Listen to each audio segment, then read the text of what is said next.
An orange sun lowered steadily into a pit of evergreen teeth, valiantly spilling its last light upon Night Spring Cemetery while it still could. If he had noticed, middle-aged Simon Willis might find himself grateful for this light so he might continue overlooking his mother's grave in peace. After all, the cemetery was dangerous after dark. Not for any mysterious reason, mind you. The forest outlining Night Spring Cemetery was one of the only places wolf sightings have been reported in all of Pennsylvania. "You know about the wolves, don't you?" Simon jumped at the voice and twisted his body at the intruder with anger. He managed to calm himself as he recognized the kindly-looking old man who approached him as the groundskeeper for the cemetery. His cold annoyance further melted when he saw the old man raising his hands in apologetic surrender. "Sorry, I didn't mean to scare you like that. I assumed my creaky legs would have given me away for a mile." The old man laughed and continued to approach, as Simon allowed himself a small grin for the first time all day. For a minute, the groundskeeper stared silently at the grave beside him, in solemn reverence. Despite politely declining similar offers from his friends and family, Simon appreciated the man's company here. The groundskeeper brought a sense of practiced officiality to Simon's mourning, and gave him reason to stay rooted to the spot. The man even seemed to know the appropriate time to break the silence. "I dug this grave, you know. I dig all the graves around here.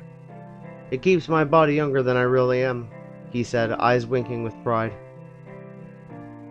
It was true, too. Simon knew the man was well into his 80s at least, because he remembered the sight of him as a child. He didn't seem to have aged much in that time. He looked like he could be just barely approaching 60. "I've done this job for 40 years now. Got it from my father after he died. Must have been about the same age as you when it happened. My name's Jeremy Carter, if you're wondering what to call me. Plain Carter does most people just fine." "Carter," Simon repeated vaguely. "How'd your father pass, if you don't mind me asking?" No, it's fine. He just got tired of living, I suppose. Probably smoked too much tobacco and buried too many good people." He changed the subject here. "I didn't know your mom much. Could recognize her from passing in town, but I never knew her name or nothing. I heard she was taken by cancer." Yeah. Simon's voice sounded so hollow, and he wondered if that's how it always sounded from now on. "A terrible way to go, cancer. Wasting by inches. You're tired of hearing this, but you have my sympathies all the same." Carter was right.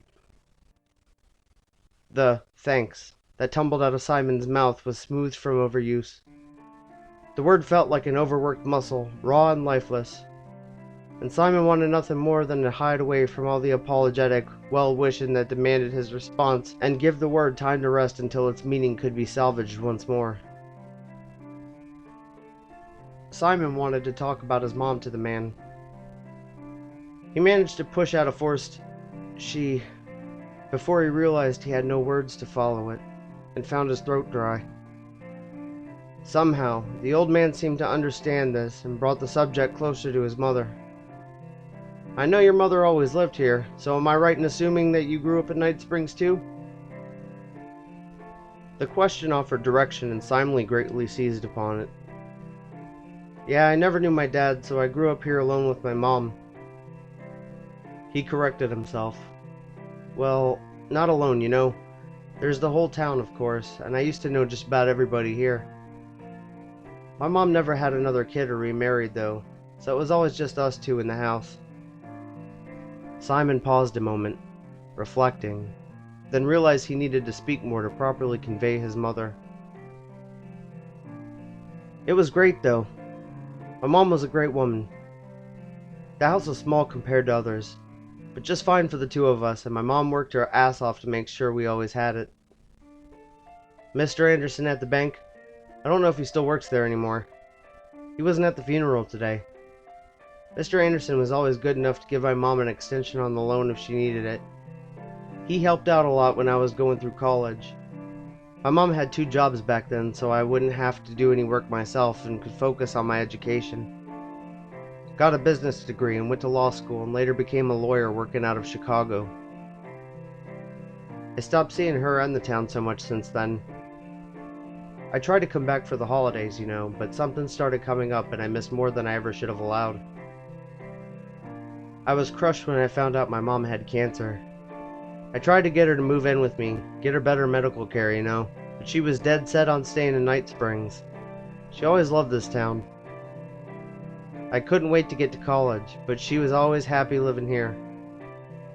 I thought of moving closer, of course, but I couldn't just abandon all my clients in practice. And my mom insisted Debbie next door was taking good care of her. They were always like sisters to each other. I offered to pay Debbie as a nurse, but she wouldn't hear of it. You know how people in this town are. The 2 men grinned and shared understanding for a moment. The sun was nowhere to be seen now. You could make out some orange lingering in the night, right at the edge of the horizon, but no more than that. It was getting very dark. She fought it for a while. I am very proud of her. 7 months later, though, that was it. I visited a lot in that time. At least 12 times, though never more than for a weekend. Still, I just figured she'd pull through somehow. I never let myself consider that she might actually go like this until the last couple of weeks. Simon realized he was finished. The man clasped him on the shoulder and said, "You were a good son. I talked to Debbie, and she told me that all your mom would do is talk about you and how hard you were trying. She's very proud of you." Simon didn't cry, but he couldn't speak either. A long pause, and then Carter broke the silence once more. "Well, I'd best be leaving now. A gravekeeper's work is always plentiful. You'd best be getting back soon, too. They howl up a storm some nights, but I've never known the wolves to actually attack anyone unprovoked. There ain't no lights around here, though, so you best be careful if you want to avoid cracking your head on someone's grave." "Thanks. I'll be heading out soon if that's okay. I think I might stay another few minutes."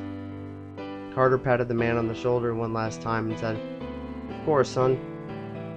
With that, he dipped away through the moonless night, leaving Simon to mourn his mother in solitude once more.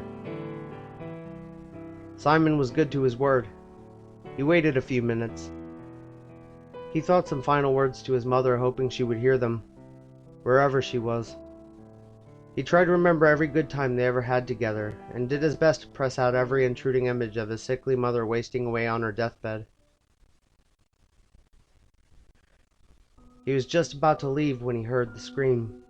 A howl was heard just moments before, then a quick shout followed by agonizing screams of a voice he recognized. "Mr. Carter!" he shouted, running in the direction of the screams as they grew more frenzied. It didn't take long for the small black headstone to trip him up, sending him hurling into a freshly dug grave. Simon Willis died instantly. Only 50 paces away, shrouded in darkness, an old man tossed his dog a treat. His throat was a bit raw from screaming, but he made sure to say good boy, to pet his wolf for acting on cue. Slowly and methodically, Jeremy Carter made his way through the labyrinth of graves, and finally approached the one he had just finished an hour ago. He had filled the bottom with wooden spikes about 3 feet tall, placed every 6 inches or so. He shook his head in mild disappointment as he peered at the body, punctured and bloody. He was a good kid, he thought. Almost wanted him just to run and save himself. A strange thought for Carter. Maybe he buried too many good people, too. Still, he drank deeply from the energy leaving the man's body, and moaned in relief as his ailing joints seemed to strengthen somewhat. Maybe he would call it quits soon. But his father was only 120 when he passed, and he was determined to make it a bit longer than that. Besides, gravekeeper's work is always plentiful. A wolf howled into the night as Jeremy Carter set about filling the hole he made in the earth.